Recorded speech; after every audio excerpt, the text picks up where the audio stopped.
Hare Krishna. Hare Krishna Maharaj, Dhanavad Pranam. Dhanavad, my obeisances, all glories to Srila Prabhupada. Okay, we'll just wait for a minute, give people time.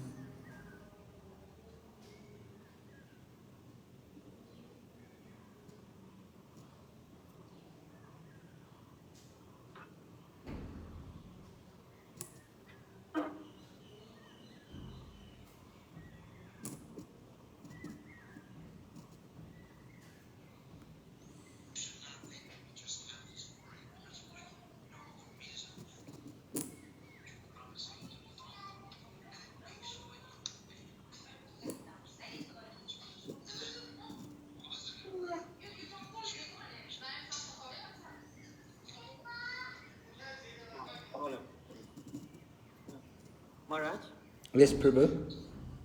my brother is your old student, Maharaj. In Bhakti Sastri, old student. Oh, Yeah. Hare Krishna, Prabhu. Hare Krishna Maharaj. Can you able to see me, Maharaj? Sorry? Hare Krishna. Oh, Hare Krishna. Can you able to see me, Maharaj? Yeah, I can see you, yeah. Yeah, 2018, 2017 old student, Maharaj. Where? Here in Mayapur? Yeah, yes, Maharaj. 2017, I'm your old student. You came here in Mayapur? You stayed in Mayapur? Yeah, I stayed in my before Corona time, Maharaj. Okay. Are you doing Bhakti Vaibhav now? No, Maharaj. No. I'm doing doing this Bhakti Vriksha program. Okay. In New Delhi, are you? Maharaj, Or Chennai? Ah, okay. Chennai. Previously also you. Yeah. Nice. Thank you, Maharaj. Hare Krishna. Hare Bless Krishna. me, Maharaj. Yes. Okay. So we'll begin.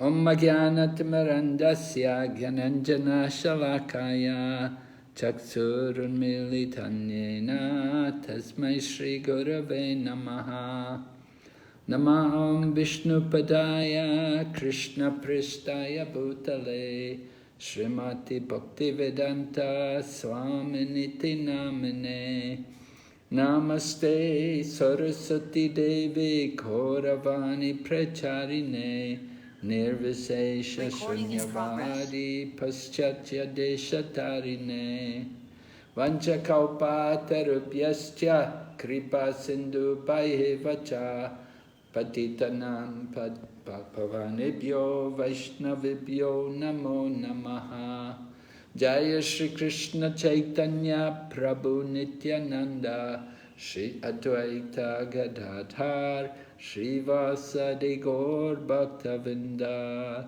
Hare Krishna Krishna Krishna Hare Hare Hare Rama Rama Rama Hare Hare. So welcome everyone to our ongoing study, Bhakti Sastri, and we're studying Bhagavad Gita. Today we're going to begin chapter number 9. Right? I'll share this screen. Is everyone seeing the PowerPoint? Yes, Maharaj. No problem, eh? Yes, Maharaj. Okay. So lesson 4, Raja Vidya. By the end of this lesson, students should be able to 1. Explain the terms confidential, more confidential, and most confidential with reference to the knowledge of Bhagavad Gita chapter 9 verse 1. A second point we want to cover, present the main philosophical points of the Raja Vidya verse, which is 9:2, the second verse of the 9th chapter. So we'll talk about that. And then third point, to cite the example of Narada in relation to Pratyaksh Avagamam. Pratyakshavagaman. Just a minute.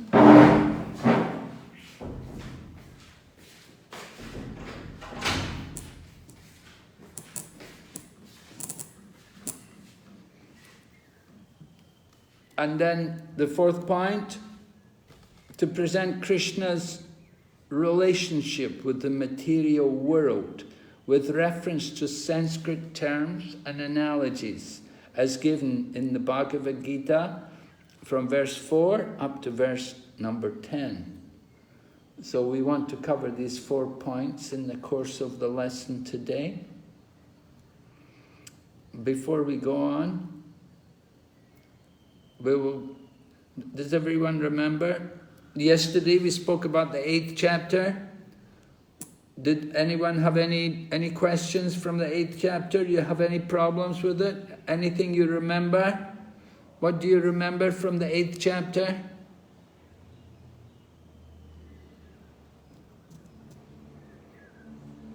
Anyone?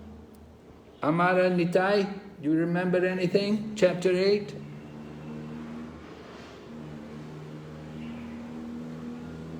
I remember Krishna at the time of death is the vital part of the life. Is everybody hear me? I cannot hear any of you. Yes, Maharaj, we are hearing you. Oh, you're hearing me. I'm not. Your voice is very weak. Good morning, Mataji. You want to ask first? Okay, now it's louder. Yes. Prabhu, she has, after that I have some doubt. Maharaj, the point we learned yesterday was Krishna, that now Antakale Chamam Smaran, that at the time of death, certainly you'll have to remember Krishna. And Srila Prabhupada gave the best method is to do deity worship of Radha Krishna. You always think within your heart. And also you mentioned that one has to do service and chant. Together we will be able to remember Krishna always. So for a devotee, a devotee can leave at any time his body, because a devotee is never bewildered. Okay, very good. Yes. Maharaj, I had 2 doubts.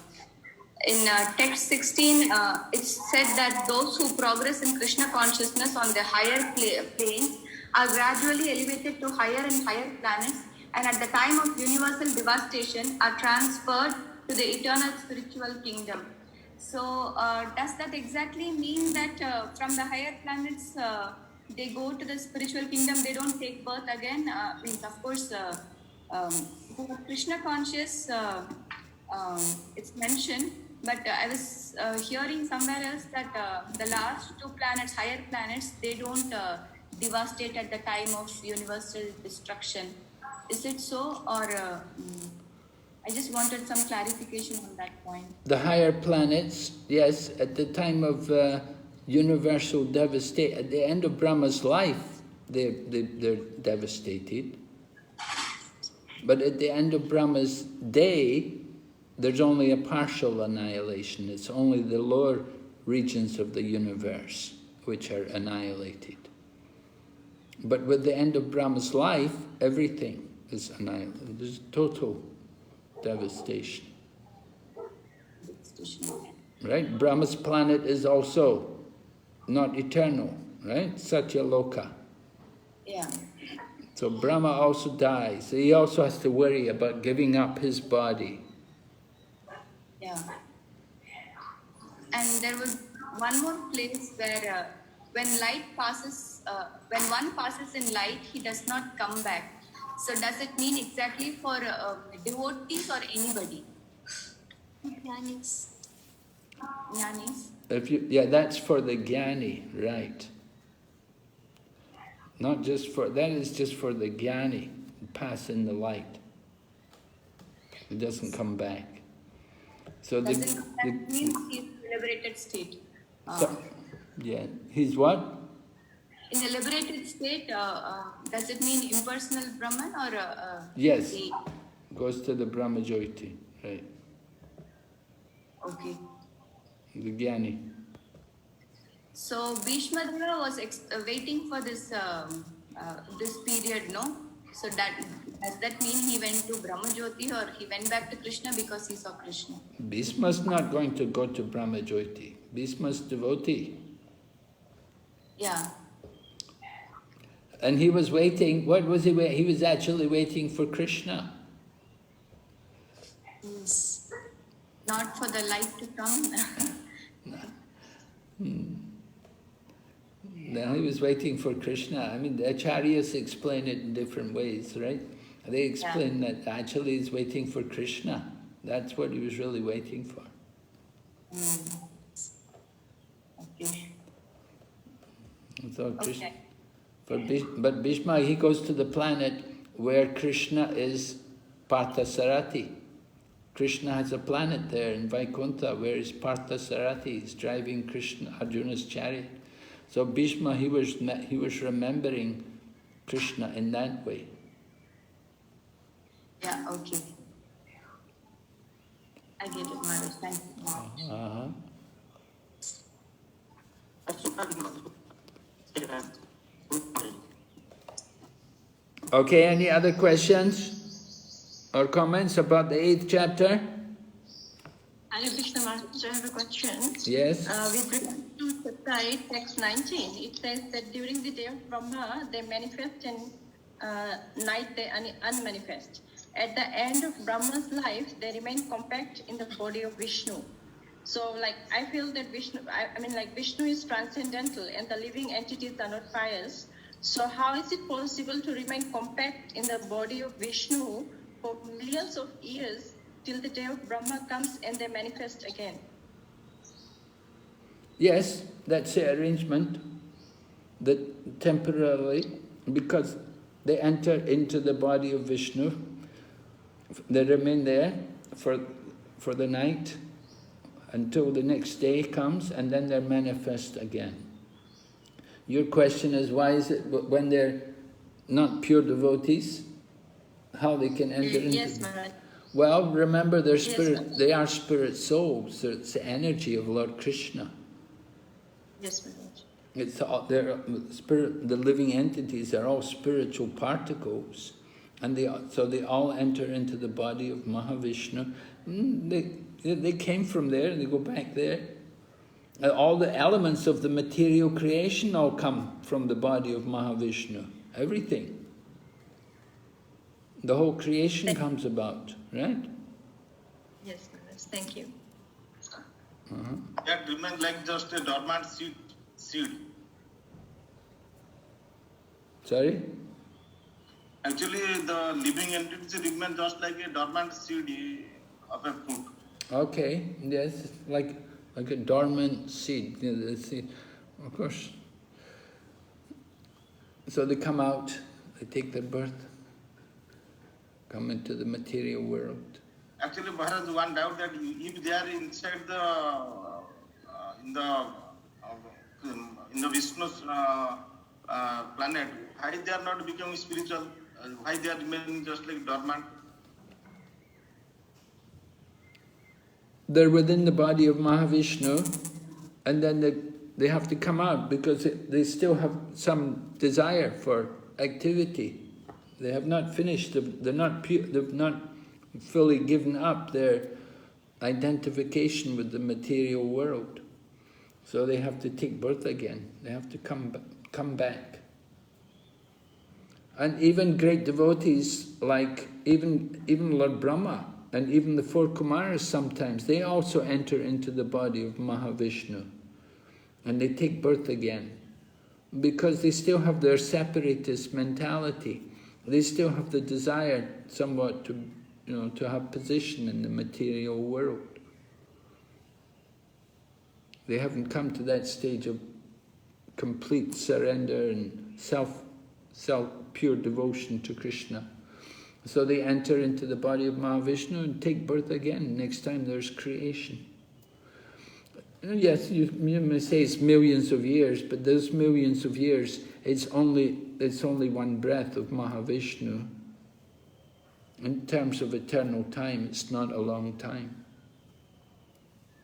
Okay, Maharaj, got it. Thank you very much. Maharaj, is it same for Dhruvaloka and Dhruva Maharaj also? Sorry, is what? Is it same for Dhruvaloka and Dhruva Maharaj? Dhruvaloka, well, Dhruva Maharaj, he's up on the pole star, right? That's a Vaikuntha planet. That planet is not annihilated. Even at the time of devastation, it remains subtle. It just remains subtle. It's not annihilated because it's an eternal Vaikuntha planet within the material realm. So at the time of the annihilation, it's not annihilated, but it just becomes unmanifest. But it's still there, but it's just in unmanifest stage. Is it the case for Puri Jagannath also? Puri Jagannath? I don't know about Jagannath Puri. The holy Dham, you mean? Yeah, generally they say that Puri Jagannath is also not annihilated at the time of devastation, I heard. Okay, yeah, I mean, we hear like that. You know, when we go on Navadvip Parikrama and we go to Surabhi Kunj, you know, Surabhi Kunj was not annihilated. Even during the night of Brahma, there was devastation. But Markandeya Rishi, he came to that Surabhi Kunj. He was washed ashore at Surabhi Kunj and he got the milk from the Surabhi cow.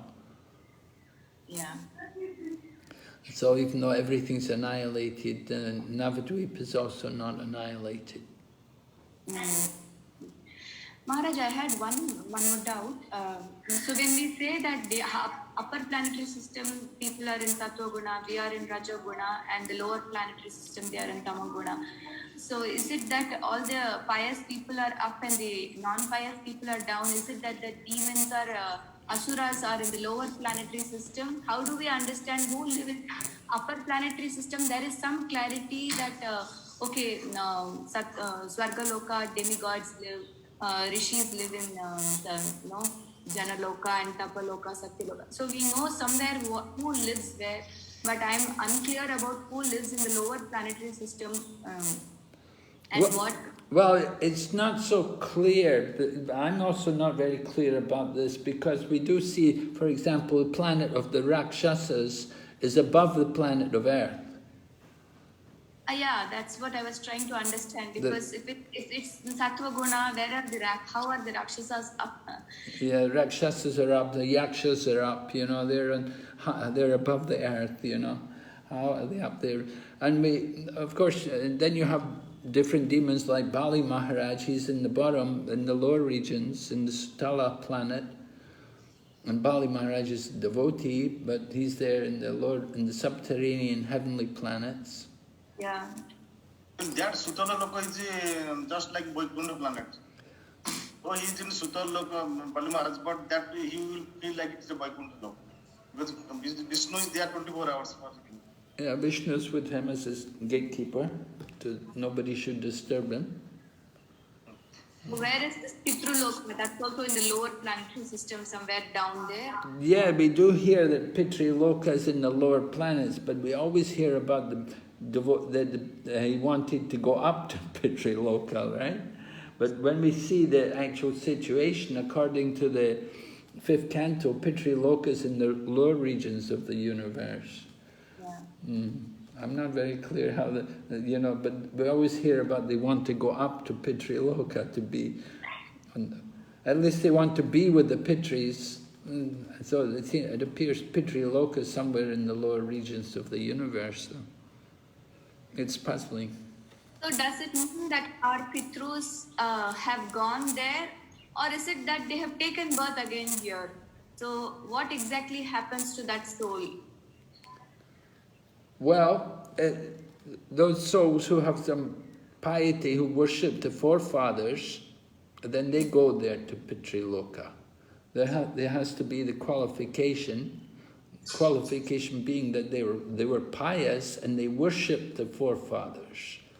So because they worshipped the forefathers, they were able to go there, to be with the forefathers.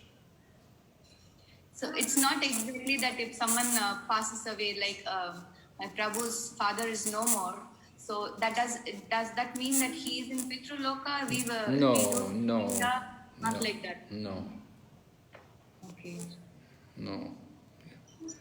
There has to be qualification. Okay. Okay, Maharaj. Okay, we'll go ahead here. Connection with the previous chapter here. Hare Krishna Maharaj, just one last question. It has been said that soul is pure and part and parcel of Krishna. So at the time of annihilation, how does this soul carries existing sinful reactions if only soul exists in the time of annihilation? Well, remember, we have also the subtle body. So generally, the desires are there. The mind carries the desires of the living entity. And the soul also has that seed of desire, but generally it's the subtle body in the form of the mind which brings with us the desires for the future. So at the time Sorry, Maharaj, but I think at the time of annihilation, also the subtle body doesn't exist, I believe. Well, subtle body will be there. Sorry, what did you say? At the time, at the time of annihilation, is what happens to the subtle body? Well, somehow there's certainly, we take our karma with us. At the time of annihilation, it's there with us. Whether it comes with the subtle body or it's with the soul, it's there in some form. Because when the creation comes about again, we're going to take birth according to those desires. So does that mean, Maharaj, we are not just soul, we are something else besides soul as well? No, we are souls. We're souls, but we do have different... With the soul, there is also the different attributes of the soul. You know, it's not that simply soul does nothing. Subtle body. Well, you have a spiritual body. You can have a spiritual body. In the spiritual world, you have a spiritual body. Does it mean you're just soul? But the spiritual body also has senses, spiritual senses, and also spiritual mind. It's all there with the soul. So that means we are a package, Prabhu, sorry, Maharaj, not the soul, right? Not only soul. It has certain body. No, you have to understand what is the soul. The soul possesses form. The soul has a form, you know, we have a form, we have a personality, we're individuals, eternally individuals. So the soul has a form, and that with that form there's also senses and can perform activities.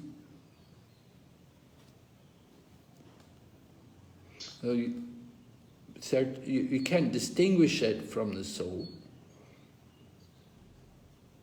So which means soul always have a body.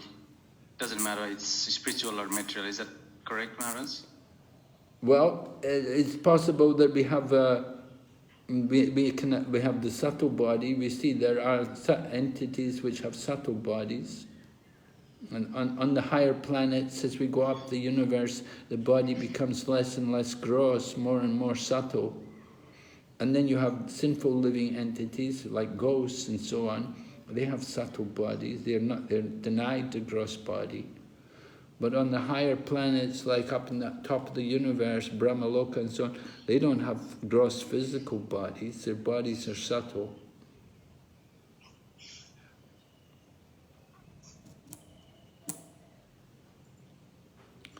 And so the souls are there. The soul enters into the spiritual world and from the spirit soul, there's the spiritual form, the spiritual body, which will develop, will manifest from the spirit soul. Because eternally we have our spiritual identity. It's all contained there within the soul. And when we purify our consciousness and get rid of the material coverings, then we will manifest our spiritual form. Raj, just one question. You mentioned that as we go up the higher planetary systems, we see the higher living entities having subtle body. Now, in pictures, we see that Lord Brahma having 4 heads, and he's holding,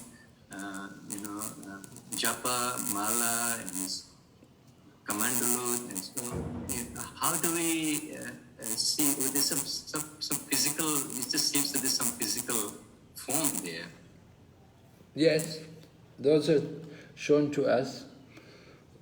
That's how it's presented to us. But it, just like, although things may be subtle, they can be there. They're just there in a less gross form. It's difficult for us to conceive of it because we're in this gross planet here. Everything is physical. So it's very difficult for us to conceive of how things are in the higher planets. But you have to understand, the topmost planet is very close to the spiritual world. So the attachment to the material energy is practically non-existent. It's just very, very much less. We're so absorbed in matter. But in the higher planets, that attachment, that identification with matter is much, much less. Yeah, as you say, there's kamandalus, there's beads and so on, but it can all be there in an unmanifest form, or in a less gross form. It's just something which we're not able to conceive so easily. We have no experience of it. We have to try to understand it. By hearing, we hear about, you can read Brihad Bhagavatamrita, you can read how Gopkumar goes up to these higher planets, he visits each of these planets before he goes into the spiritual world. So you can hear about the existence in these planets. Okay, we'll go ahead. So in the 8th chapter, Krishna has explained that the Ananya devotee meaning that devotee who is fixed in undeviating devotional service, that he surpasses both the path of light and darkness. Now Krishna will explain how to become such an Ananya devotee. The first step is hearing about Krishna. Right? Is that clear enough? You can understand the connection? We heard about the Ananya devotee, and we would naturally want to know, how can we become an Ananya? We also want to transcend birth and death. So how to do it? So we're going to find out in this chapter, the 9th chapter, the most confidential knowledge. Verse 1 is most confidential because it describes pure, unalloyed devotional service. The beginning chapters of Bhagavad Gita describe confidential knowledge of the difference between the soul and the body. Chapters 7 and 8 are more confidential because they describe devotional service, which brings enlightenment in Krishna consciousness. All right, the beginning chapters of Bhagavad Gita, particularly chapter 2, remember we heard about confidential knowledge, the difference between the body and the soul. So that was all there in the beginning of the 2nd chapter, not the beginning, but after Arjuna's surrender to Krishna. Then Krishna explained the knowledge of the soul and the difference between matter and spirit. So that's confidential knowledge. It's confidential. Most people, common men, they don't know. People don't know this. They simply know only the body. They know only sense gratification. And they never thought about the soul. They never understood, oh, there's a spiritual particle in the body. And you have even people like Buddhists, they think the soul is material. They will talk about the soul sometimes, but they'll talk about the soul as material. So Lord Krishna was describing that there's a different energies. The soul is not material, it's different from the body. So this is confidential knowledge. We don't get this knowledge in the schools, you don't get it in the colleges. They won't teach these things. They'll simply teach mathematics and chemistry and laws of matter, Newton's laws. So many laws are there. But they fail to understand the law of karma and the law of transmigration of the soul. These things are not known by common people. Then chapter 7 and chapter 8, which we have covered, that is more confidential because it describes devotional service.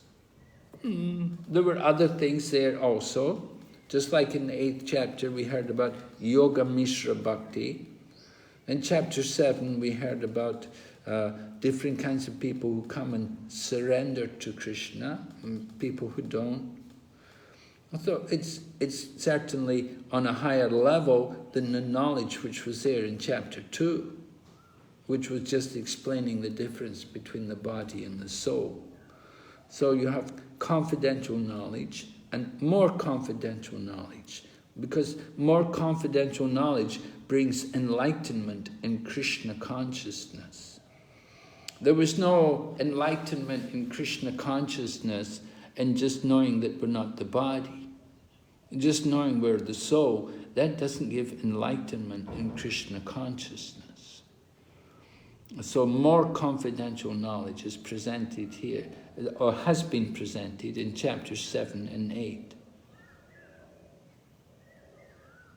And we're going to get, of course, this 9th chapter.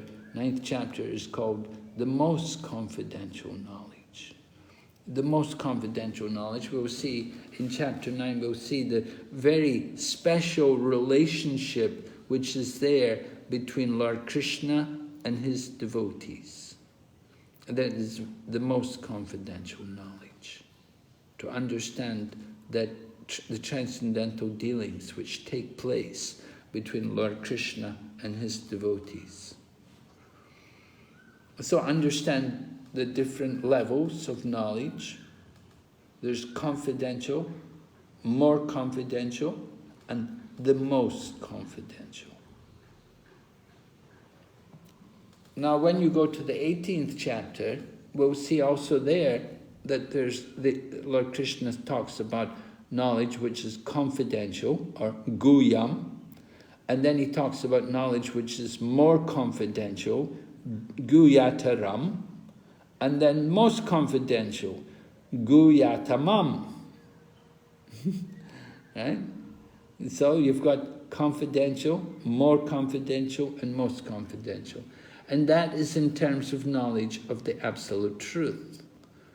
Knowledge of Brahman is confidential, knowledge of Paramatma is more confidential, and knowledge of Bhagavan is the most confidential. So, everyone's okay with this? Different levels of knowledge. Maharaj, I have one question. Maharaj, you have put the Vishnu figure here. Why not Krishna figure? Is there any relation with this text? You're asking about the illustration of Vishnu? Yes, Maharaj. Picture that is there on the right. Well, What that figure signifies here? Well, that's Paramatma realization, realizing the Super Soul.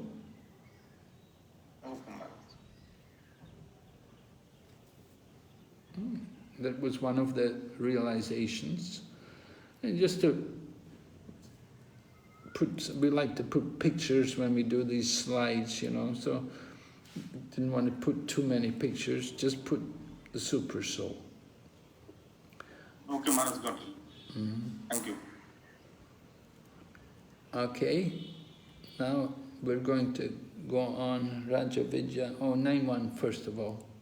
Okay, the very beginning of Bhagavad Gita, the first chapter, is more or less an introduction to the rest of the book. Right? First chapter was on the battlefield, right? What's the title? The first chapter? Observing the armies. Observing the armies on the battlefield, right? And so it's an introduction. And the second and third chapter, spiritual knowledge described, confidential. We see this, of course, that you write a book, you have to have some introduction. Srimad Bhagavatam is like that, the first canto of Srimad Bhagavatam. It's only at the end of the first canto when Sukadeva Goswami appears. But before that, you have Sutta Goswami and the Naimisharanya sages. And then at the end of the first canto, after the cursing of Parikshit, then you have the appearance of Sukadeva. And it's in the second canto when Sukadeva Goswami begins to speak. And we see also in the Bhagavad Gita, Lord Krishna didn't speak in the first chapter. It's in the second chapter when he actually is beginning to teach Arjuna. So topics discussed in the 7th and 8th chapter are specifically related to devotional service.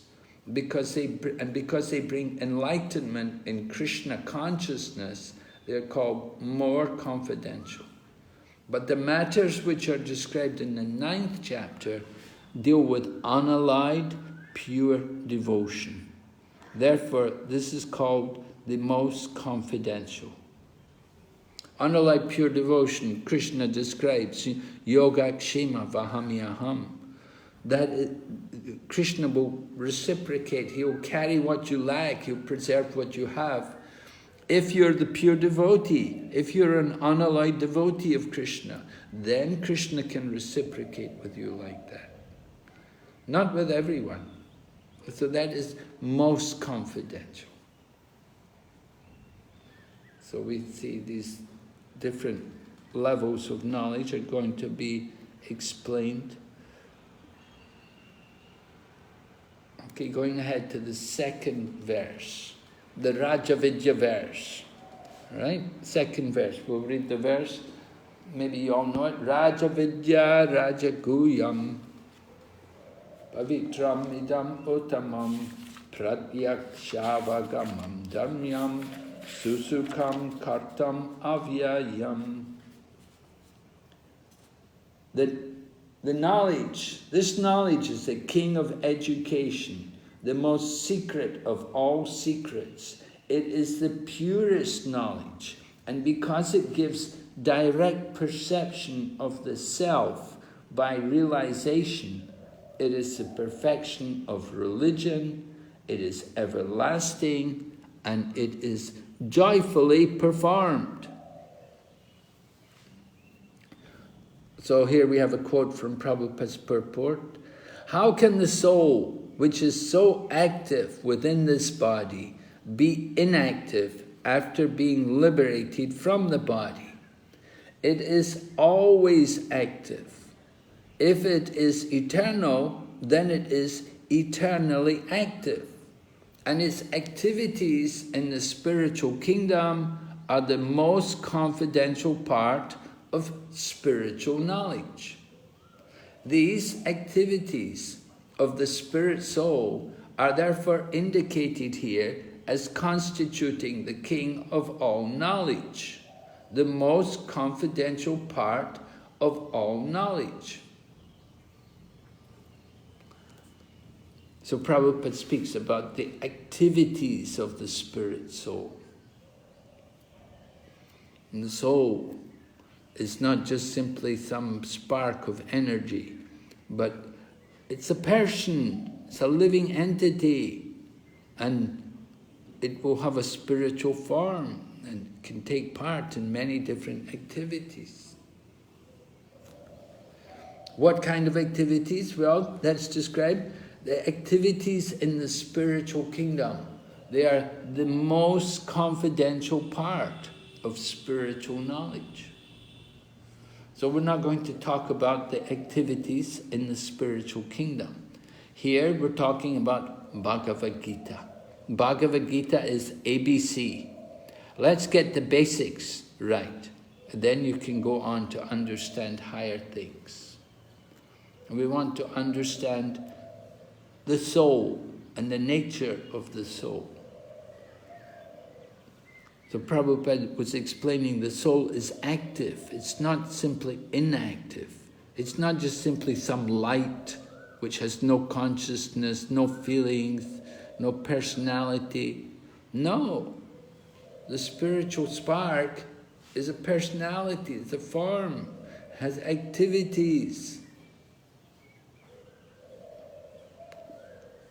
So we want to understand the nature of that spirit soul and how it is active. Okay, here's the verse. So Lord Krishna begins, Raja Vidya, the king of education. Vidya. Vidya meaning transcendental knowledge. There's Vidya and Avidya. Avidya. People like to go to universities and sometimes they go on to do their master's degree. Masters, they get M.A. We say Master of Avidya. Right? That is the result of their education, mundane knowledge. Simply they master Avidya. But here, Lord Krishna is speaking about Vidya, transcendental knowledge, the king of education. So it is the most important part of education. And then Lord Krishna goes on to say, Raja Guyam. It is confidential. It's the most secret of all secrets. Why? Because people are generally not interested. People are all mudhas. They're all naradamas. They're all mad to enjoy their senses. They don't want to hear. And we don't want to try to teach them either, because they'll just simply commit offenses. The 9th offense in chanting the holy name is to instruct the glories of the holy name to faithless persons. So this knowledge is also guyam, it is confidential. Before people can understand this Raja Vidya, they have to first of all understand the basic knowledge. Just like we said, there's confidential knowledge, more confidential knowledge, most confident. This is actually the most confidential knowledge, Raja Guyam. So before they can ever understand the topmost knowledge, they must understand the basic. They want to understand Krishna. First of all, you have to understand who we are. We have to understand ourselves as souls. Then we can go on from that point. So this is why it's Raja Guyam, confidential. At the same time, it is pavitram. It is the purest knowledge. It is the purest knowledge. Because it's giving knowledge about the Supreme Pure. Lord Krishna is the Supreme Pure. He purifies everything. So this knowledge is the purest knowledge. It is not adulterated. It is not polluted by all kinds of nonsense speculation. This knowledge comes directly from Lord Krishna. So this knowledge is the purest knowledge. It is not adulterated. It is not polluted by all kinds of nonsense speculation. This knowledge comes directly from Lord Krishna. So So it's pavitra. It's very pure. Just like the holy name is very pure, but it may be, the holy name may be covered, and we don't perceive the real power of the holy name. And so similarly, this knowledge, sometimes it becomes polluted, or it becomes perverted, that people change the meaning. And then the knowledge is lost. Then there's no more potency in that knowledge. Then you have yoga nasta, right? The knowledge is lost.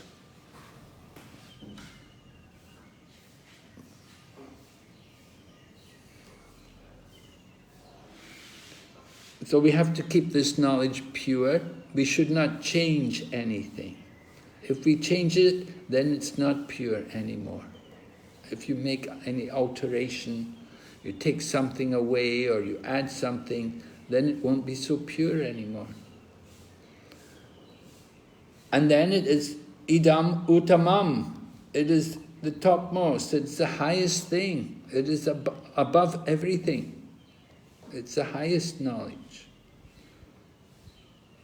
And then pratyak shavagamam dharmyam. It gives direct perception of the self by realization. This is described for us in relation to the pastime of Narada Muni. We'll speak about that in a minute, because this pratyak shavagamam, how we get direct perception by realization, not just simply by academic knowledge, but by actual realization. Then it is sukham. Sukham, it is joyful. It is joyful. Very sukham. Sukham is happiness, and sukham, very special kind of happiness. We see in Krishna consciousness, devotees are generally bright-faced. At least they should be. There was one devotee, he was serving Srila Prabhupada. His name was Purushottam, actually. And so Prabhupada had been talking about the moon landing, and Prabhupada was saying, no, this is not the moon. And this man, Purushottam, he was thinking, oh, Prabhupada, look, we've gone to the moon, this is the Americans on the moon, isn't it wonderful? And Prabhupada was saying, this is not the moon. So this devotee got very discouraged, and he could not accept Prabhupada's instruction. And he became very morose and depressed. And Prabhupada saw him, and Prabhupada said to him, he said, if you are in Krishna consciousness, you cannot be morose. So one who is in Krishna consciousness is not morose, rather he is prasanatma, he is a joyful soul. So this is the nature of devotional service. We're not acting on the platform of the body. When we act on the platform of the body, then it's depressing, it's miserable. But when we actually understand ourselves as spiritual souls, we should have the nature of the soul. And the nature of the soul is eternal, full of bliss and knowledge. So devotional service is joyfully performed. We chant and dance. People were always surprised to see the devotees dancing, so happy. When Krishna consciousness first came in the West, people were amazed to see people so happy, singing, dancing. This is the nature of devotional service. One who has this knowledge, they're very joyful. Then kartam avyayam, it is everlasting, right? We do these activities eternally. Unlike the impersonalists. The impersonalists, they may begin to do devotional service, they may worship Radha and Krishna, they may chant Hare Krishna, they may read Bhagavad Gita, but they're doing all these things ultimately with the goal of becoming one, that I will become Krishna and I will give up all of these habits.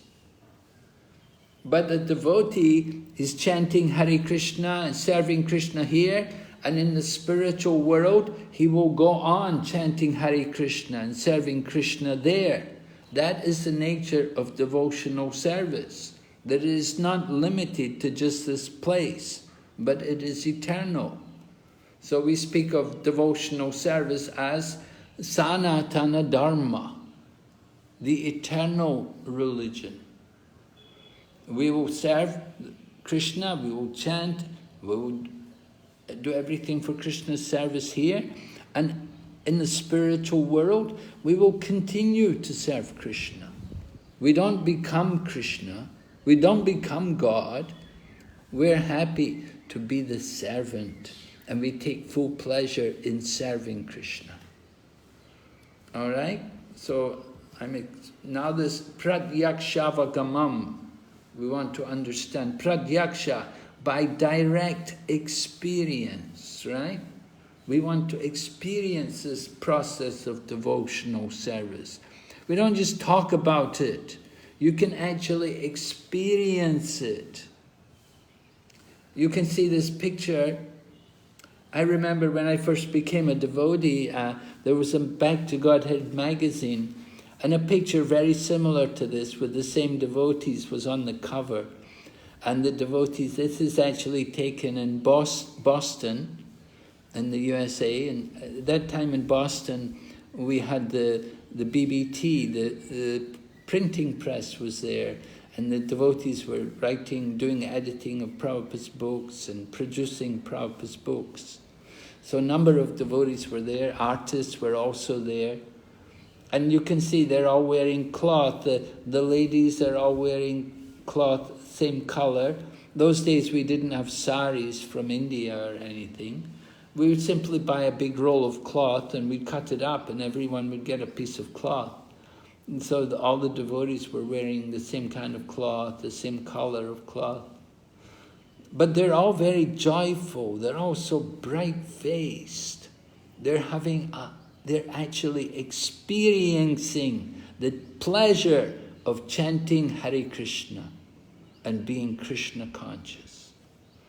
So this is Pratyaksha-vagamam. It's understood by direct experience. We don't just tell people, oh yes, I experience Krishna. No, we don't just talk about it. We actually show people and take people into this experience. Join the kirtan. Everyone can enter into the kirtan. Everyone can experience the bliss, the pleasure of transcendental life. It's actually there. And there's no qualification required. It's not like you have to be educated. It's not like you have to be born in a Brahmana family or anything like that. There's no qualification. And the example is here, like Narada Muni. We'll go on. Prabhupada talks about this in one lecture. Savagamam dharmyam. If you are hungry and are given very nice, nutritious, palatable food, you don't have to take any advice from others. You'll understand yourself. Yes, I am now feeling strong. I am now feeling energetic. This is called Pratyaksha-vagamam, dharmyam. Similarly, if you take to Krishna consciousness, that is the process. Then you'll feel automatically how you are satisfied. We all want to be satisfied. We are looking for that satisfaction, so we can find it in Krishna consciousness. We actually become satisfied. And the proof is that we're satisfied, is that once we come to Krishna consciousness, we remain in Krishna consciousness. And we end up dedicating our whole life to Krishna consciousness. we become so convinced about it that, you know, we get our wife or our husband also to become Krishna conscious, and then our children also. We get all the we bring all our friends and family. We convince others about Krishna consciousness. Why? Because we ourselves are so satisfied. We're so convinced that this is such a nice thing. Just like Prabhupada said, you get some nice food, you feel, oh yes, wow, this is good food, I'm feeling strong, I am now energetic. And so we come to Krishna consciousness. Prabhupada described, before coming to Krishna consciousness, we were dirty and black-faced, long faces, miserable. And we come to Krishna consciousness and we become like men from Vaikuntha. Shaved heads and tilak and shining faces.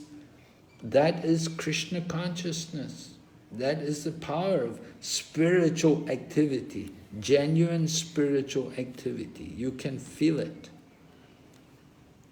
Here is the example, Narada Muni, eternally chanting the glories of Lord Sri Krishna.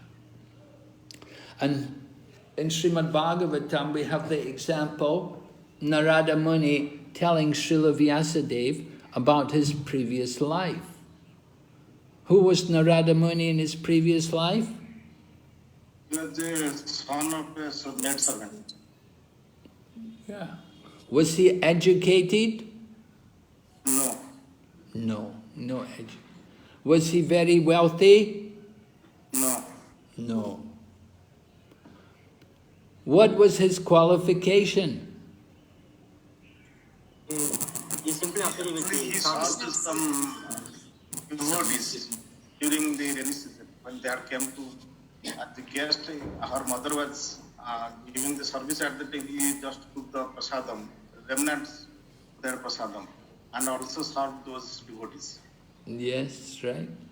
Narada Muni was helping his mother, and she must have had some kind of guest house or something, because somehow some sadhu, some mendicants had come and stayed at their place. And it was at the time of the Chaturmasya, the rainy season. So they stayed for some time, and Narada Muni was serving them, and he would wash, sometimes maybe do their laundry, or bring their cloth to them, bring the food to them, because they're sadhus. So his mother, she would be reluctant, she would not like to go there, to go near them. She would just tell her son, take this, go and give it to those men. And Narada Muni would be serving them in this way. And so it happened that Narada Muni that he got permission from the sages that he could take some of their remnants. The sages were very kind and compassionate on him, and they allowed him, they gave permission that, all right, you can take some remnants from our plates. So Narada Muni accepted the remnant, and Narada Muni's nature is also described. Although a young boy, he was not playing games like football and cricket and all of these things. He didn't much like games. He did not do a lot of fooling around and nonsense. He didn't disturb the sages. He was a well-behaved child, helping his mother. He was obedient and he was well-behaved, and he politely served the sages, and he asked them for permission to eat the remnants. And then he also saw the sages, how they were meditating, how they were practicing, doing their spiritual practice. Maybe they were chanting the holy names. And it happened that from their association, after they left, then Narada Muni's mother was bitten by the snake. And he was just a young boy, so he was left alone. So he took the opportunity to go and travel. And he went around the world. And he experienced life in all different conditions. He went to cities and he was in countrysides. He went to all different kinds of places. And then after some time, then he decided he traveled enough and he sat down and he began to meditate as he had learned from the sages. And he sat down and concentrated his mind, and he was blessed with a vision of the Lord. The Lord appeared to him and encouraged him. And then the next life, after that birth, then the next life he took birth as the son of Brahma and became the great saint Narada Muni. And he's traveling everywhere through the three worlds, chanting the glories of Lord Sri Krishna. So this is Pratyakshavagaman. He directly experienced. Narada Muni was not educated, he was not wealthy, he had no material qualifications. But you don't need any material qualifications. What was Narada Muni's qualification? His qualification was that he had that association with saintly devotees, and he had served them. So that was we were hearing about Yesham Twantagatam Papam Jananam Punya Karmanam. Right? Punya, he had that punya karma. He had associated with saintly people and he'd served them. So he'd learned from them about devotional service. And in this way he became Narada Muni, the son of Brahma, one of the Mahajans. And he's the guru of Srila Vyasadeva. So this is indicated here in this verse. By direct experience we can understand the power of devotional service. Maharaj, I have one doubt. Oh, really? What's your doubt? Actually, we have read that Narad Muni is the Shakta avatar, he is the partial incarnation of Lord Krishna. And if he is the Lord, is the partial incarnation of the Lord, then how he becomes the son of a maid servant?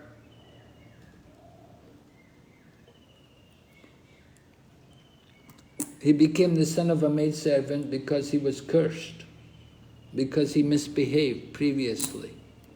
In his previous life to being the son of a maidservant, he was a Gandharva, and he was very good looking, and he had a nice voice, but he was joking, and he travelled in the company of young women, and he began to joke with the young ladies, and he began to sing the names of the demigods. He began to sing the names of the demigods, and the Prajapatis took offence to that, because we're only, when there's kirtan, it's supposed to be Hari Kirtan. It's not meant to be Deva Kirtan. We're meant to only sing the names of the Supreme Lord. So Narada Muni jokingly began to chant the names of the demigods in kirtan. He thought it would be amusing for the young ladies. So the Prajapatis cursed him to become humble. And the curse was he would take birth in the womb of a Sudra lady. Is it clear? Actually, he is the partial incarnation, but how could he do such type of things just in the Brahma's place? During chanting, he was not chanting the holy name, he was chanting some demigod's name. So, but his incarnation, how could he do? That is my doubt.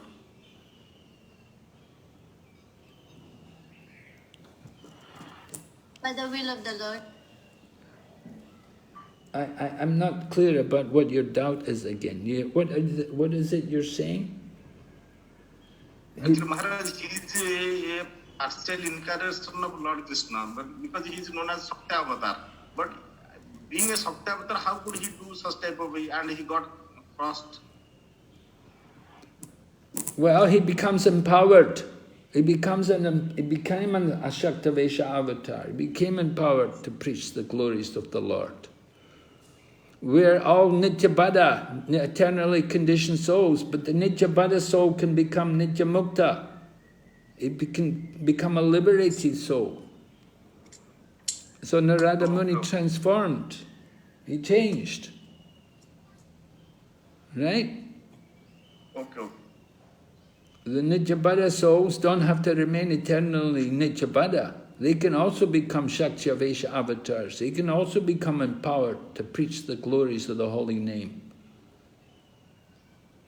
So Narada Muni, you may say, yeah, but we may say he's a jiva, but he's chanting the glories of the holy name. He's traveling everywhere. He's taken on that mission as the son of Brahma, to go everywhere and chant, to distribute the holy name. And he's very happily doing it. Okay, Maharaj, got it. And so Srila Prabhupada, just like Srila Prabhupada's own family, they cannot understand how Prabhupada's a great devotee. You know, Prabhupada's wife, oh, my husband, why you worship him? You know, the family members, they don't appreciate the great souls, and they didn't appreciate Srila Prabhupada, they didn't appreciate his books. They thought, oh, he spent so much time writing, he spent so much time chanting. They could not understand the greatness of the person in their family.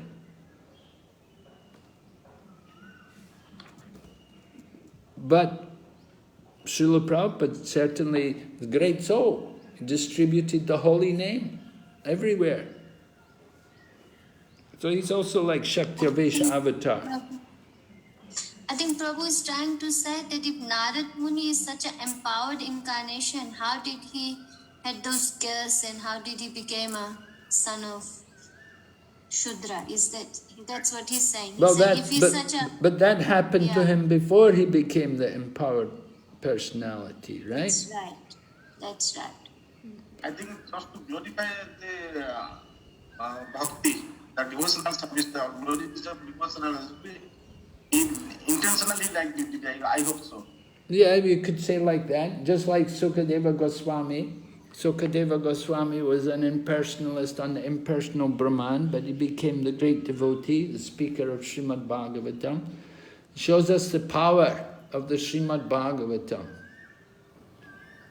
And so also this is an example of Narada Muni. It is proof of the potency of devotional service.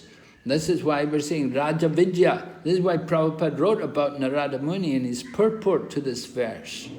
He's describing Narada Muni, how he became such a great personality. How did he become a great personality? Simply by association with the Mahatmas, with the great souls. He took advantage of their association and he took their instructions and he went on.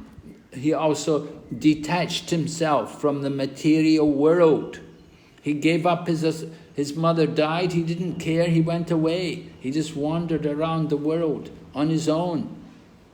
And he became completely realized and completely devoted to the Lord. So next birth he became Narada Muni. So we can all go on to become great souls. We see like Dhruva Maharaj. Dhruva Maharaj was so attached. But look at Dhruva Maharaj today.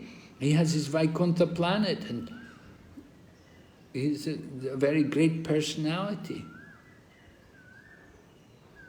All right, we'll go ahead.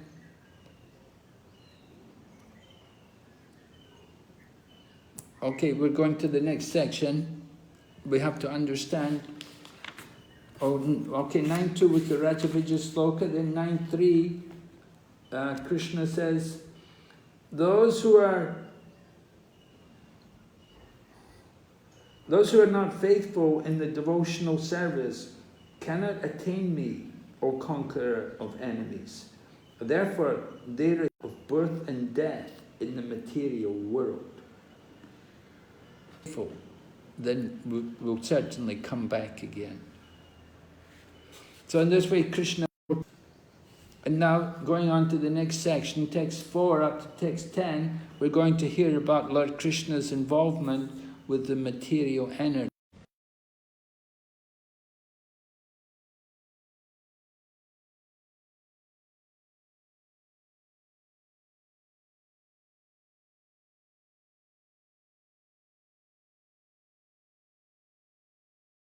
In verse 4, that all beings rest in him. In verse 5, Krishna says the opposite, that they do not rest in him. This contradictory language is meant to show that he is personally aloof from the workings of the universes, and that such functions are carried out by his energies. We're going to look at this in some detail. We want to consider Krishna. Krishna, I can't read it.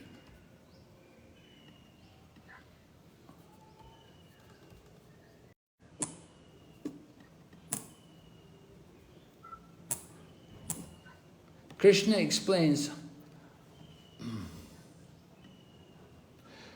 explains how his inconceivable relationship with the material world in verses 4 and 10. So this is the important part here in this 9th chapter. We want to understand Krishna's inconceivable relationship with the material energy. Again, quoting from Surrender Unto Me. Although all living entities are within Krishna, are dependent on Krishna, and are supported by Krishna, they nevertheless act independently. How can one who is completely dependent act independently? This is an inconceivable feature of the relationship between the living entities and Krishna. All right? We can meditate on this statement here for some time, that we're all within Krishna and we're dependent on Krishna. So it appears like we're fully dependent on Krishna, but at the same time we have independence. So the question is asked, how can one who's completely dependent act independently? What is our independence in this world? What kind of independence do we have? Anyone? In what way are we independent? Surrender or not to surrender? Yes, right. Either to surrender to Krishna, to take shelter of Krishna, or to take shelter of Maya. Maya. Yes, that is our independence. Once we surrender to Krishna, then we're taken care of by Krishna, and Krishna engages us and controls us and directs us. And when we surrender to Maya, then the same thing happens by Maya. We're fully under the control of Maya. We're directed by the Maya, by the material energy. So our independence is very partial, very slight, either to choose between Krishna or Maya. This is the inconceivable feature of the relationship between the living entities and Krishna.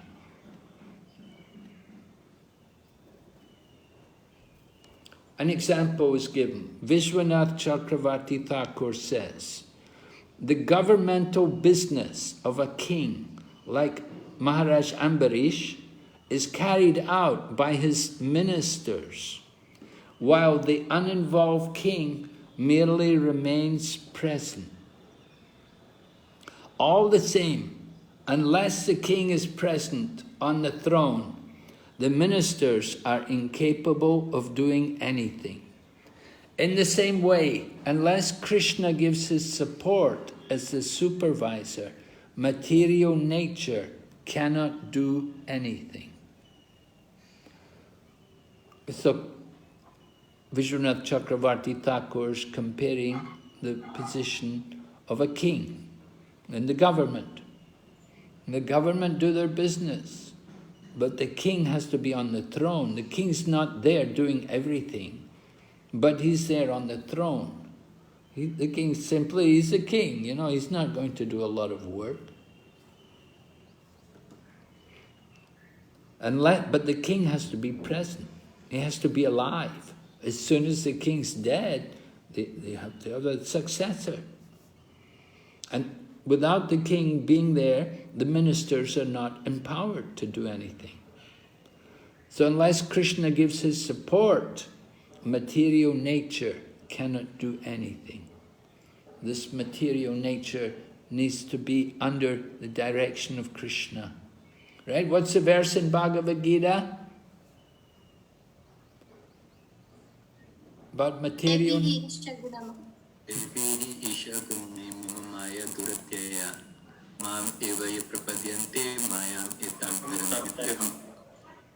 Yes, that's one verse, that very difficult to overcome material nature. There's another verse, Mayadhyakshina, right? This material nature is moving. Yeah, material nature is under my direction. Okay, we're going to have a group exercise now. We're going to have some exercise. We want you to work on this. We say draw images showing Krishna's relationship with the material world. If you can draw, very nice. If you can't draw, then you have to tell us about it. All right?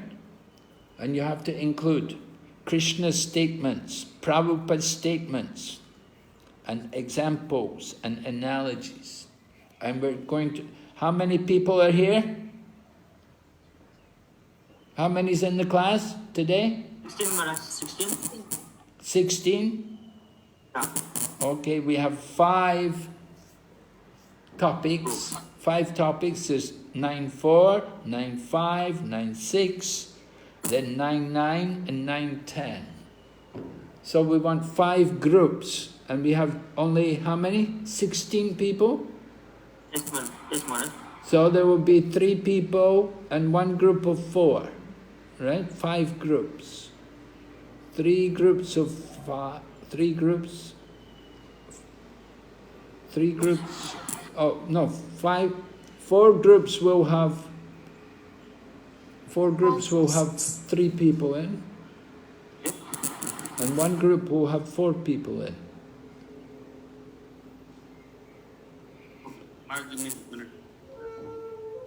Right? But together there's 15, Maharaj. There's 15 of us. Oh, only 15 of you. Okay, then it's easier. Then it's groups of 3. 5 groups. I do Prabhu? Huh? Yeah, you can do. No problem. Yeah, okay. 5 groups of 3. Group 1 will do 9.4. Group 2, 9.5. Group 3, 9.6. Group 4, 9.9. And group 5, 9.10. And then we want to hear from you about Krishna's relationship with the material world. We want you, if you can draw a picture, very nice. If you can't, you have to paint the picture in our minds by your words. And we want to hear what were Krishna's statements in Sanskrit as well as English, Prabhupada's statements from the purport of your verse, and then also examples and analogies. Is it clear? Okay? Yes, Maharaj. So we'll give you 10 minutes. Beginning from now.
Hare Krishna, Prabhuji, we got no groups yet. Yes, Mataji. Got no groups. Yeah, I'm creating the group. Please wait, Mataji.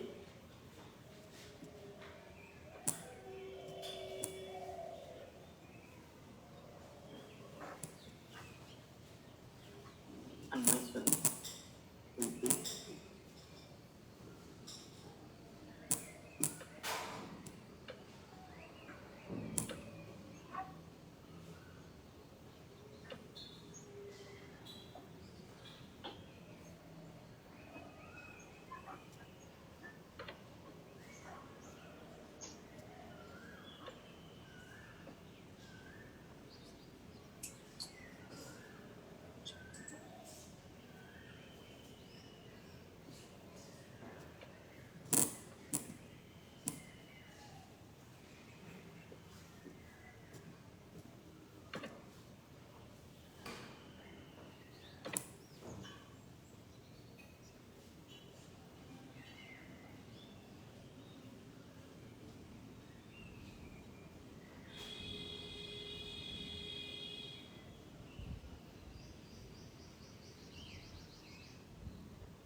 Yes?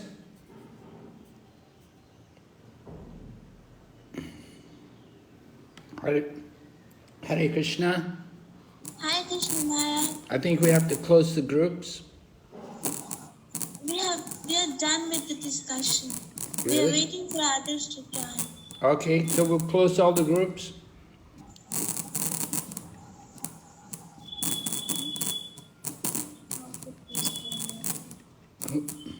Yes? Who arranged the groups?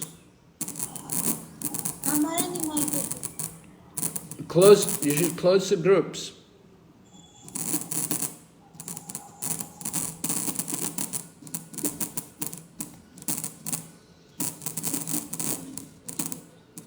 Maharaj, we can't close the group. Amarani, my Prabhu, has to do that. Where is he? What's he doing? How do I contact him? I tried to send a message on the chat. Maybe he will get it. I think they are all in the... No, they are not present. I think they are all in the breakout rooms. Maharaj. I think they are all in the breakout rooms, Prabhu Amarnitai and the others. They can't see this. They can't hear what we are saying. And chat also, they are not present.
I've just closed the rooms. All will be back. Yeah, you're very late. You should have closed the room 5 minutes ago.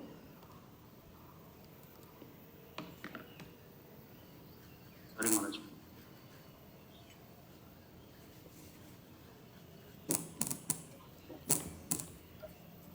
Sorry, Maharaj. I didn't set the time.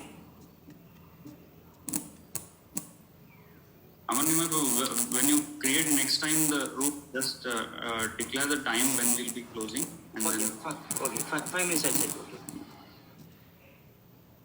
Okay. Is everyone back now?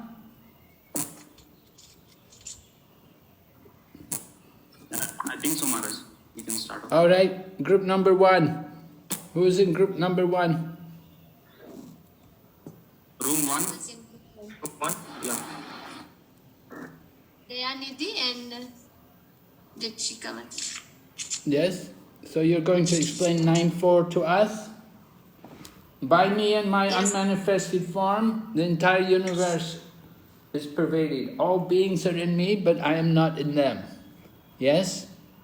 9.4? None of us could draw, so we have some notes to share, Maharaj. All right. I have thought, Maharaj, but I don't know whether it is cleared or not.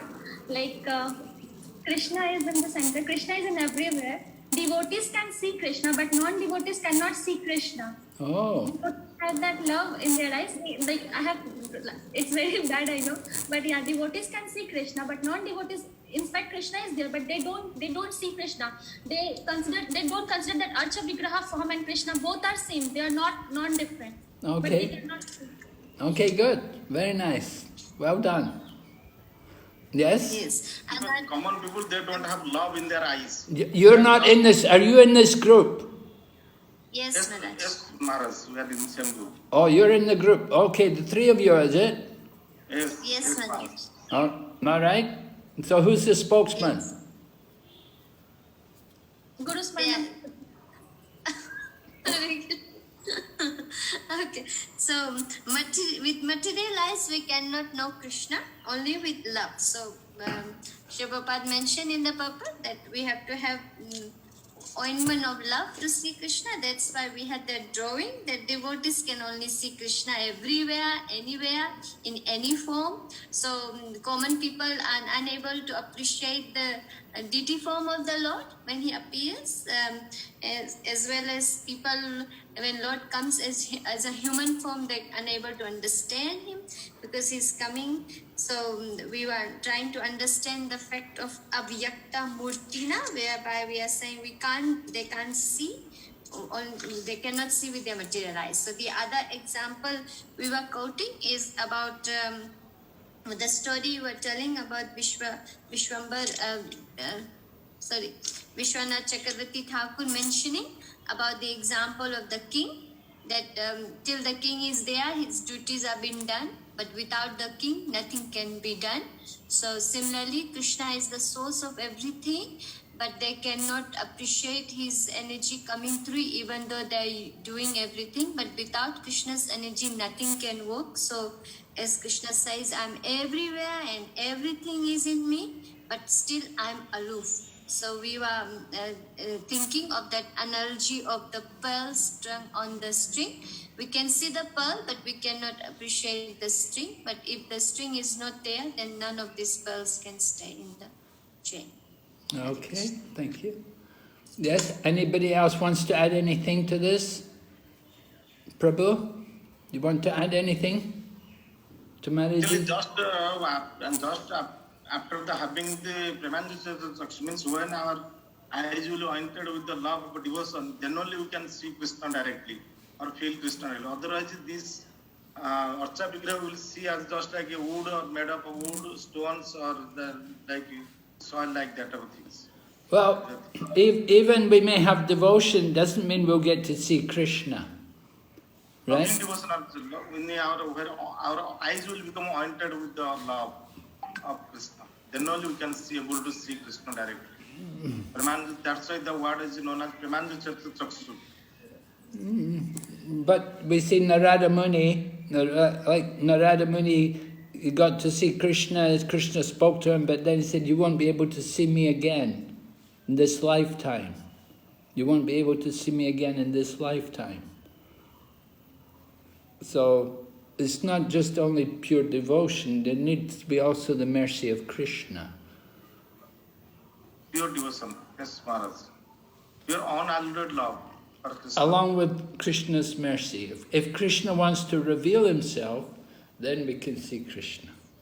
Yes, yes. All right, and any other points from this verse? Okay, next group, 9-5. Group number 2. Who's in group 2? Nabaraj Prabhu, me and Okay, read the verse. Read the verse and tell us what, or show us your drawing, or tell us.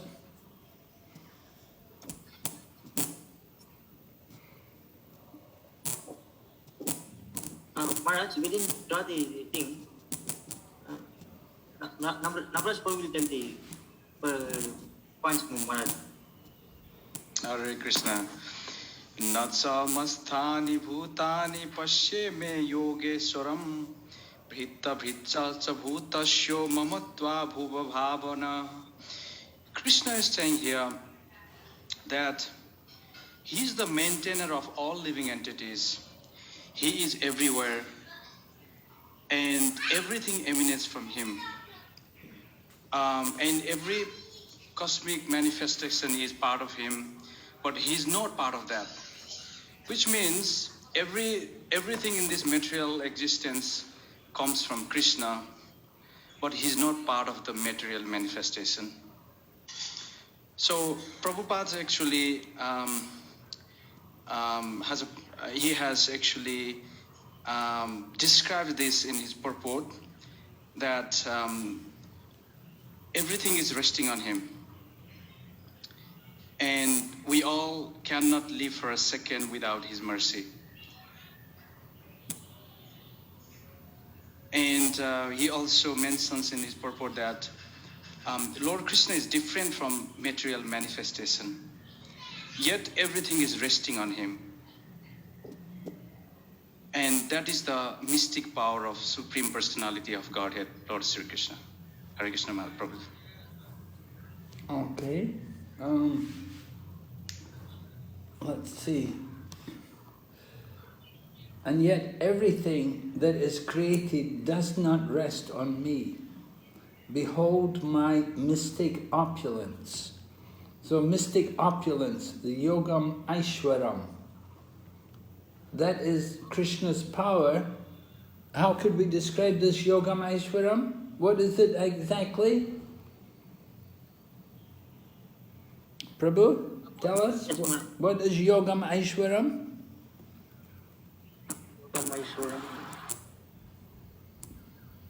Mystic power, mystic opulence.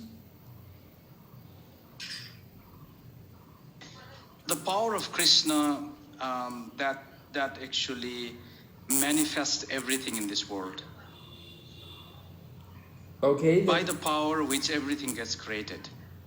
Yes, it's Krishna. Well, Prabhupada translated as that everything is resting on him.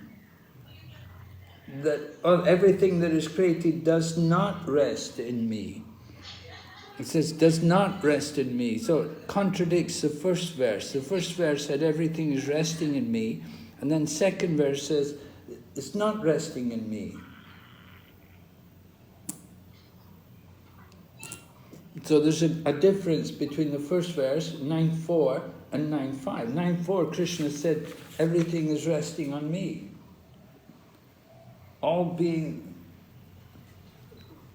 Everything is resting in me, but I am not in them. He is different from material manifestation. Yes, right. He's different from the material manifesting. So this is Krishna's mystic opulence. That everything is there, the whole material manifestation. Maharaji's, of course, in the previous group, they gave the example from the 7th chapter about the everything rests on me just like the beads are on a thread, so you don't see the thread. So here Krishna says he's the maintainer, and I'm everywhere, I maintain everyone and I'm everywhere, but I am not a part of this cosmic manifestation. For myself is the very source of creation. So this is Krishna's power, that everything is coming from him, but at the same time he's aloof from it all. Then Maharaj, I want to add that when creation begins, just by looking at the Maya Devi, then creation takes place. But it doesn't directly take place in the creation of the entire world. Okay, he glances over the material nature. That will come. All right, so from 9.5, Prabhu's, Amara Nitai Prabhu? Did you pick out any analogies or any examples there in the purport?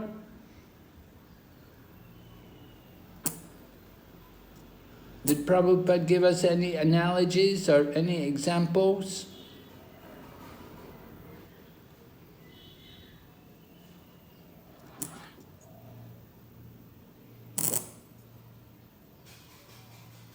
Yes, Maharaj.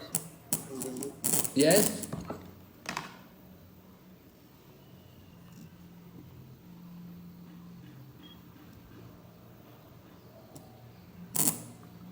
What examples does Prabhupada give?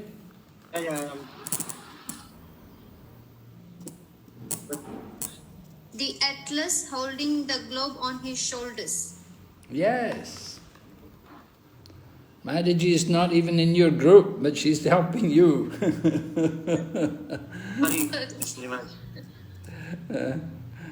All the planetary systems are floating in space. Yes, the planetary systems are all floating in space. And Atlas, but Prabhupada lived in New York for some time. So in New York, there's a place called Rockefeller Center. And outside the Rockefeller Center, they have this big bronze figure of Atlas. And he's holding up the Earth planet. And Atlas is, he's super big, strong man, huge muscles and biceps, and he's picking up the Earth. But it's really heavy. It's really difficult for him. And so Prabhupada saw this statue, and he writes about it here in this purport. He said, Atlas, he's holding up the earth with great effort. But Krishna is holding up all the planets effortlessly. Right? Are there any more examples there in that purport?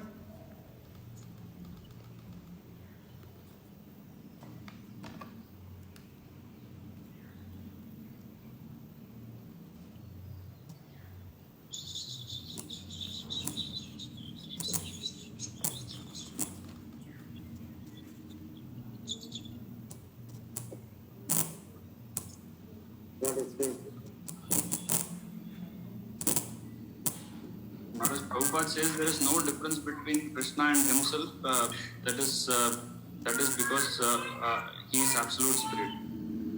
I'm sorry, Prabhu, say that again. There is no difference between his mind and himself. Between the Lord and his mind, because everything is one for the Lord. For us, it is different. There is a difference between mind and the soul. Okay. Because in absolute spirit, everything is one. So spirit, everything is one. And Prabhupada gives an example. He said, we may think of doing something, but we're not able to do it. It's just not possible. It's beyond our ability. But Krishna can do whatever he wants.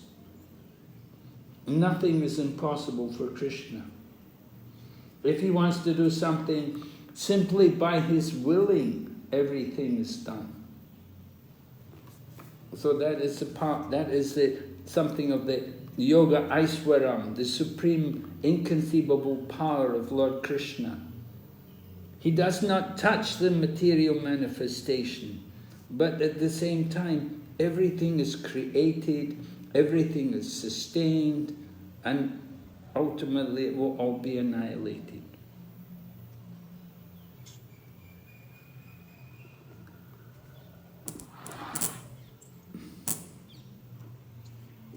So he is different from the material manifestation, and everything is resting in him.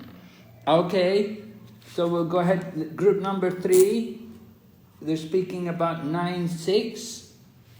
We both in Renuka Mataji and our Rukumani Prabhuji. Rukmani Mohan. So we both were there in the group. So I'll just read the verse.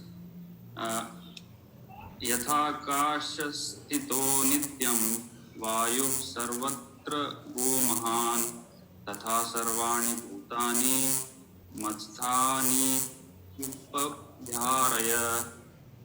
Understand that as the mighty wind blowing everywhere rests always in the sky, all created beings rest in me. So here Prabhupada gives an example of how the whole sky, the biggest thing that we see is the sky, and within the sky, the wind is there, or air is there. That is the biggest manifestation. And within there, the movements of the air and the movements of everything that is there within this. This is how we can conceive how the Lord is moving everything by his.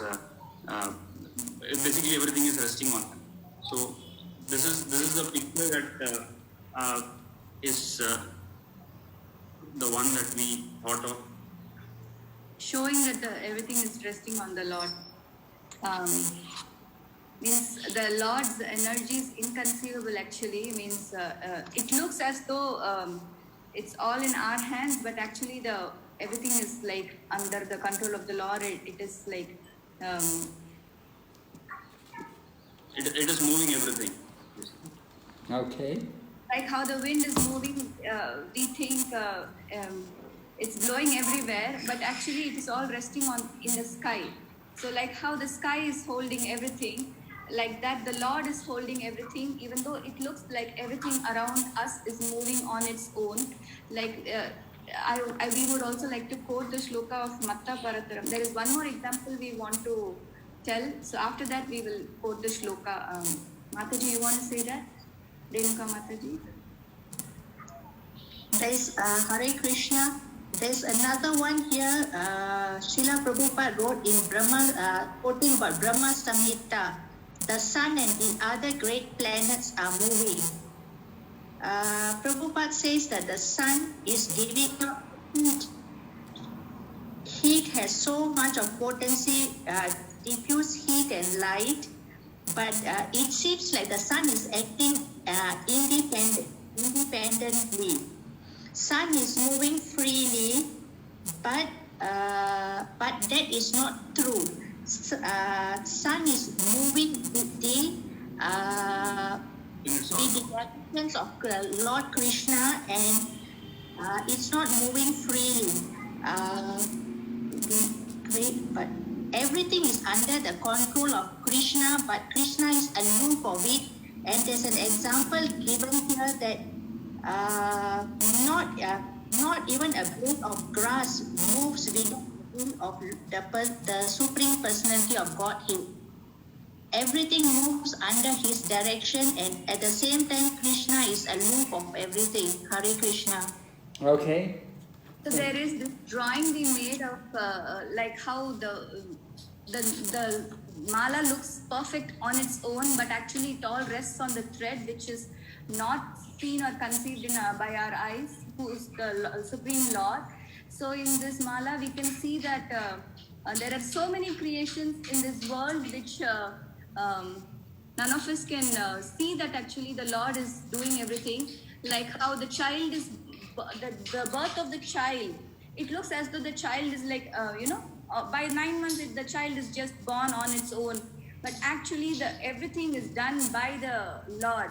And even the flower, like how the blade of grass cannot be moved without the Lord's sanction, like that even the blossoming of the flower, even if the sunlight falls on it, the flower blossoms. But everything, the sunlight, everything is being provided by the Lord. And we can see how the seed grows into a tree. So the growth which happens, it looks as though everything is growing on its own, but actually everything is being done with the sanction of the Lord. The movement of the waves in the water, or the the waterfalls which keeps happening. It looks as though the water is automatically flowing, but there is a person who is controlling everything beyond us. The planetary movements, the inconceivable, innumerable species.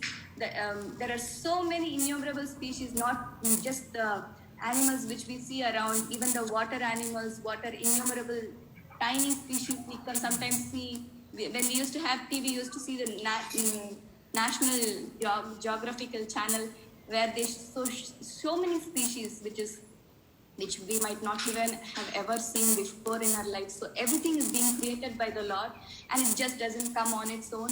And the rain happening on time, the 4 seasons which keep moving, the migration of species, everything happens on its own. And even 7.8 talks about how the Lord is the taste in water and He's the ability in man. He concludes with that. So I would just like to show that even though everything is happening, but there is one controlling person for all these things, the fire in the firefly. So every possible thing which we see around is actually being done by the Lord. It doesn't happen on its own end. Okay, very good. Thank you very much. Romani want to add something? he was also part of our group. He also gave some inputs which we told. So anything else that needs to be added? I think Prabhu is not there. Oh, he's not there. Okay. Yeah. We can continue with this. We are done. Okay, so we'll go to the next group, group number 4.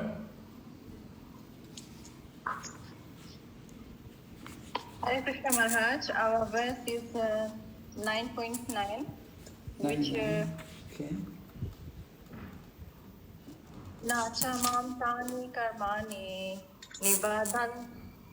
nibatnanti dhananjaya udasina vat asinam asaktam teshu karmashu. And the translation of the verse is, O Dhananjaya, all this work cannot bind me. I am ever detached from all these material activities, seated as though neutral. So we know that Krishna is always engaged in his pastime, and according to Brahma Samhita, it says that Atma Ramasya tas yasti prakritya na samagama. That is, he is always involved in his eternal blissful spiritual activities, but he has nothing to do with his material activities. And Srila Prabhupada is giving an example of a judge here who delivers his judgment. And for example, like somebody is given a death penalty, or somebody has to go in a jail, or somebody has been given huge amount of money. So in this regard, the judge is always neutral. He just delivers the judgment, and he has nothing to do with that. Even though he is instrumental, but he does not literally go and hang the person. Like there are others who are working on those penalties, like the corrections officers we have who are looking after these prisoners. And so Krishna has given instructions to his expansions, the Vishnu Tattvas, to carry out his orders into this material world. And this living, the analogy that Srila Prabhupada has given here is that the living entities take their different forms according to the past deeds, and Lord does not interfere with them. So though Krishna is behind this creation, he does not show that he's behind all this, and he always remains aloof. And then he is always neutral. And the term Srila Prabhupada gives here is udasinavad. That means although he has control over all the minute details of material activities, yet he is not engaged. So I will ask other group members to add on to it if they would like to. Yes, thank you very much. Any other group members to contribute? Who are the other I've just drawn this, I don't know whether you can see it or not. Can you see? No, can't see it. Blur Mataji. Oh, okay. I Now. said Krishna, and he's involved in the creation and the annihilation. Mataji, put a little back so that we can... Okay. Yeah, that is better. Yeah. And the living entities with the various species, to say that Krishna is behind all this creation and annihilation, but he's still not involved. He's just like leaving the others to do the things, but he's just watching. But in fact, he has his hand inside in the creation and annihilation also. Okay. I Yeah. Mataji, just one request. When you present something, show something, just remove the blur that you have kept at the back so that... I'm sorry, I'm not sure how to do it because my daughter is not around. No problem. Mm-hmm. Okay, thank you very much. Okay. Hare Krishna. Okay, Hare Krishna, thank you. Maharaj, the one more example I thought of for this verse was the doctor's role. He actually is not, he's just trying to do his duty of curing the patient, not exactly kill him, or means it doesn't bind him. So apart from the High Court judge, the doctor's role also. Okay, yeah, Doctor? Maharaj, I also picked up a point from here, Maharaj, that when the High Court judge gives his verdict, he's very neutral. He doesn't cite anyone there. Like Krishna is also very neutral when he does anything. Is that correct, Maharaj? That Yes. they're not partial. The judge is not partial and Krishna is not partial. Yes, Krishna says that in Bhagavad Gita. Krishna says, I envy no one, I'm equal to everyone. But then he said also, whoever renders service to me, he's in me and I am in him. So Krishna has that special affection for his devotees. Okay. We'll hear about that in this 9th chapter. No, because in this 9th, they put that Krishna acts neutral, like the judge, you see. Yes. They're not partial. Yes, Krishna is neutral. Just like Prabhupada gives the example that a woman, she likes all children, but she'll have a special affection for her own child. Okay, I understand, Maharaj. All right, so we have one more group. Group number 5. Hare Krishna Maharaj. Hare Krishna, Yashoda, right? Mayad yakshena prakritihi shruyate sacharacharam hetunanena santana jagadviparivartate. This material nature, which is one of my energies, is working under my direction, O son of Kunti, producing all moving and non-moving beings. Under its rule, this manifestation is created and annihilated again and again. Okay. Yes? So, here is Krishna. Okay. Krishna is controlling the material energy, Yes. which is producing the moving and the non-moving entities, but they are actually coming into existence because of their past activities and desires, and Krishna is not a part of it. Krishna is detached from that, and it is under Krishna's direction that they are created again and again and annihilated again and again. So in the purport, there are there is one example that Srila Prabhupada gives of the flower, that the fragrance of the flower, if the person is smelling the flower, then the person is able to smell the fragrance, but the fragrance and the flower, they are detached from, although they are in the same thing, but they're detached. Similarly, Krishna, although he is injecting the living entities into the material nature's home, he is not responsible for the activities of the living entities. For example, the CEO of the company, he might be recruiting the employees, but he is not responsible for the activities of the employees. It is based on their activities that they are rewarded or punished, but it is not the CEO who is responsible. Similarly, although the Lord is the seed-giving father of all living entities, he is not responsible for their situation in this material world. However, it is not without the Lord's sanction that anything in this material world can take place. Okay, very nice. Yes, good. Anybody else from the group like to contribute there?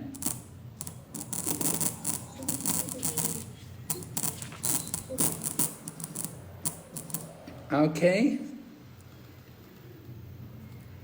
Coming back. Actually, even the example of the cashier can be told here, I felt, Maharaj, means he is counting everything, but he is not owning anything. Okay. The cashier takes the money, but it's not his money, right? Yeah. Or the banker, the one who works in the bank. Not his money. Okay, so here's the different points, anyway, from the verses. Number 4. The fragrance of flower. Yes, that fragrance of the flower. That was touched, that was explained. Text number 10. That was explained. The lady explained that. Right? Number 4, we had the misconception that the Lord loses his existence. That doesn't happen. The Lord maintains his existence. He's always the Lord, eternally. I don't think that point came up. That wasn't brought up in our discussion, that the Lord keeps his existence. We did hear about the analogy of the king and the government, and we heard about Atlas laboring to lift up the planet. In text number 6, Krishna cites an example of how the wind rests in space. So we heard that, yeah, the wind resting in space. And then number 9, the judge punishing and rewarding different people, we heard that. And then number 10, the analogy of the flower. Smelling the flower, but not touching it. Okay? Here's a point from the book Surrender Unto Me about the Maya Dakshina 9:10, that Maya means by me, and Adi means from above, and Aksha means eyes. Then Maya Dakshina means under my eyes. So everything is done under Krishna's supervision.